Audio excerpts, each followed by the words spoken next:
Okay guys, I'm here today with Giancarlo Bodoni. Huge honor for me, Plácido.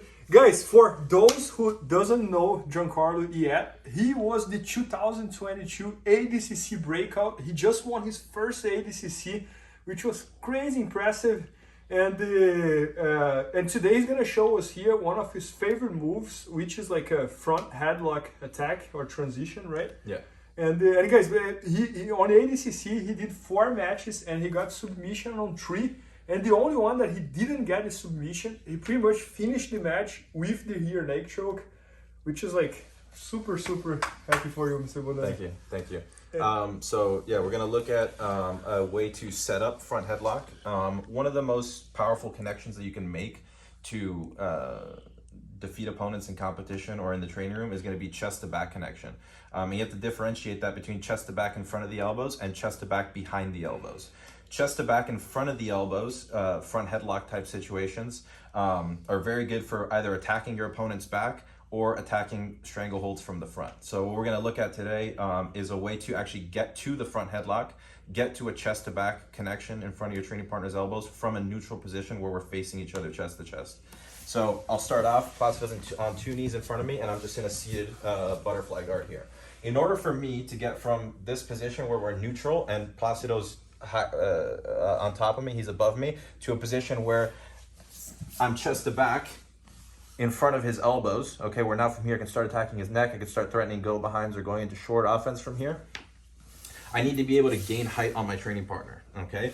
One of the best things that you can do in order to get to positions like this is create a situation where I'm not only getting higher than my training partner, but I'm at the same time threatening my training partner's back, okay? So one of the best options to do that is to go in and start taking an arm drag. So I go in, I get a grip on my training partner's wrist, I go in and I get a grip wrist deep all the way up into the armpit on my training partner's arm, just like so. So we go wrist and we go armpit. And now from here, I take my 2 feet from the inside, I take one of my feet out and I start pushing on my training partner's knee. So I start disrupting his base with my foot on the inside of his knee.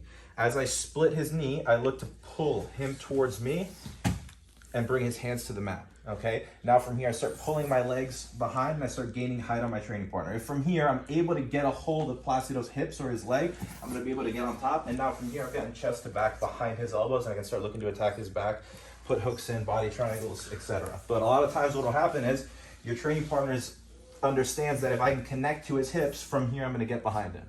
So what they'll often do is, as I go to chase the hips, they'll start circling away from me, and as I lose the hips, I start gaining the head. And as the head rises and comes towards me, I can get a hold of the head, I can get a hold of the armpit, I can start pulling him down to his elbows, and from here we get that same chest to back connection, only we get it in front of the elbows, and now we're in front headlock type situations, and I can start looking to attack my training partner from here. So we started off in a position where I'm in front of him, I'm playing seated guard, he's playing on top of me, he's on his knees. I'm looking to gain height on my training partner so I can get my chest to his back. So I start off by taking wrist, I take my hand across, and at the same time, I take my foot to my training partner's knee, I take my other foot to the outside, and as I split his knees, I pull his arm across and I start getting outside of his elbows. If from here, I'm able to make a connection to his leg and start coming up to my knees, from here it's gonna be pretty hard for him to circle out because I'm connected to his hips, okay? But he realizes that if I get outside of his elbows and connected to the hips, I can cover the hips and start attacking his back. So what he'll start doing oftentimes is that as I split his knees, I start building height, he starts circling away, and as I lose the hips, I start getting to my training partner's head, I can start snapping him down to his hands and elbows, and then from here I can start controlling him chest to back, in front of the elbows, in front headlock scenarios.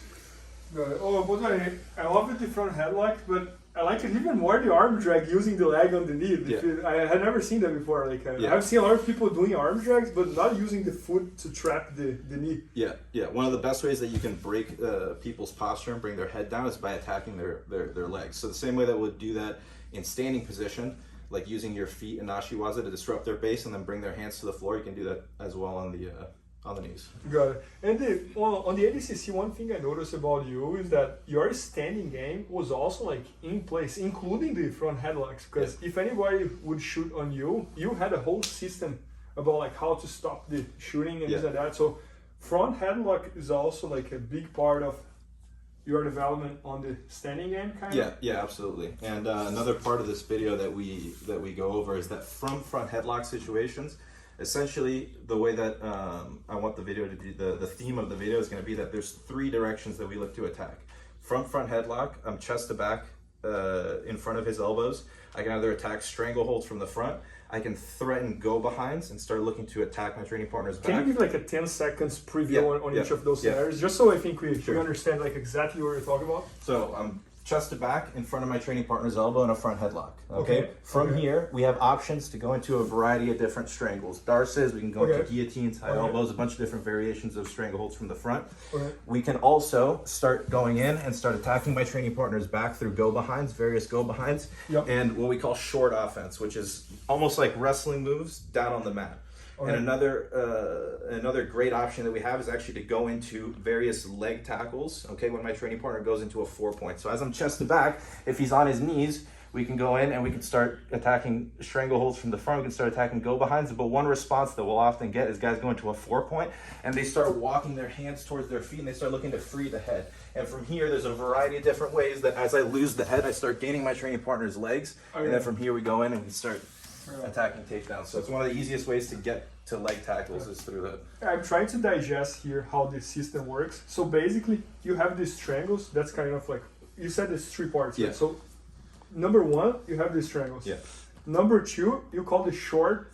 So short offense, basically. Short offense. Yeah, going behind them with go behinds, or if they 4-point, going in and starting attacking the legs. As I lose the head, I go in underneath and take the legs. And then the third option is if they stand up, you can tackle. If I lose the head, I can go underneath and start. So as I lose the head, it makes it easy for me to go into the legs because it's difficult for him to sprawl. So if I wanted to go to his legs from a neutral position where we're both standing, I have to go through all of his defenses. But one of the best ways that we can get to our training partner's legs is, you saw this in the Mateus match, when I had a front headlock on him, he had me in a single leg, and from here, when he went in and he started addressing the front headlock and I lost the front headlock, he exposed himself to the takedown. So the same way that it happens standing, it can happen down on the mat.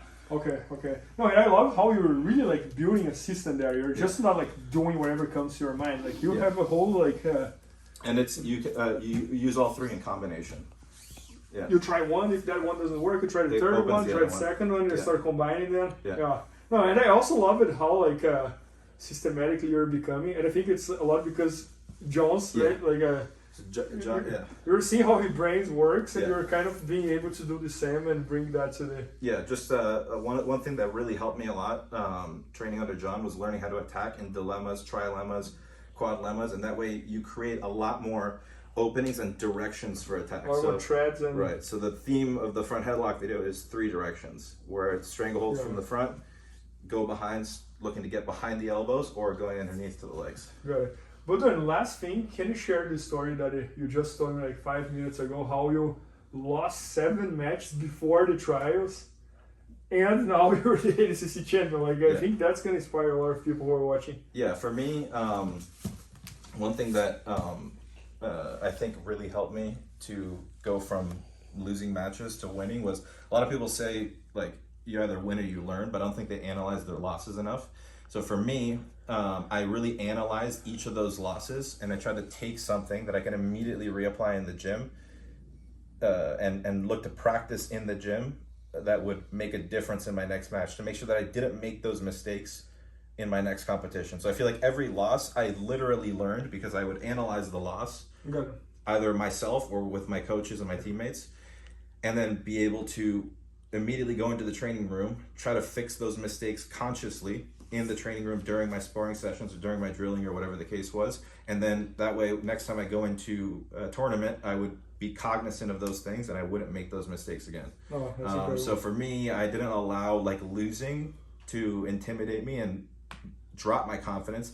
I actually took that and tried to take whatever I actually lost, turn that into actual knowledge, convert that into actual skill, and that made me actually more confident for other and then you're matches. building knowledge, plus training in the same training room for John and the Warren and everybody.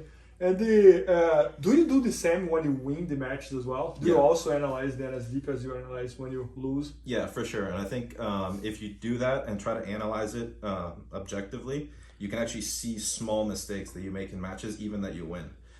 So just try like little mistakes. Even like I've rewatched my ADCC matches where I was I pretty much controlled most of the matches, but there's little things in there that, okay, I could have done this better, or this is why so-and-so was able to get this position on me. So bottom line is like studying jiu-jitsu, like winning yeah. or losing, study as much as you can and bring to the training room as fast as you can. Yeah, absolutely. Okay. Yeah, one time I saw, I'm pretty sure it was Cole Bryan saying that he analyzed the winning matches just as much as he analyzed, or something like that. But I could be wrong, but I can see like you're doing something similar here. Yeah, absolutely. No, that's incredible. So guys, Giancarlo just shot an entire structure all about headlock attacks. And if you watch him competing, that's what he does. And he has this systematized way to teach as well. Like he's learning a lot from the way that John teaches. So make sure to learn from this guy. He is becoming the next guy in the jiu-jitsu world. He just won his first ADCC. And he's young, there's a lot more to come. And he's also a great instructor. 1 year ago, he was teaching here at my academy, and every single student loved it. So I'm 1,000,000% sure that online is gonna just be the same thing, that everybody's gonna love learning from him. So make sure to check it out. It's gonna be at bjjfanatics.com very soon. If it's not, maybe by the time you watch it's not there yet, but it's gonna be there. And I hope you guys enjoy it. And thanks so much, Mr. Bodoni. Thank you, Plácido. Please help me out to grow my YouTube channel. Just click subscribe. And to watch more videos, just click under see more videos. I hope you enjoyed. BJJFanatics.com. Use the promo code YouTubeFaria to get 10% off any instructional video. Improve your jiu-jitsu faster.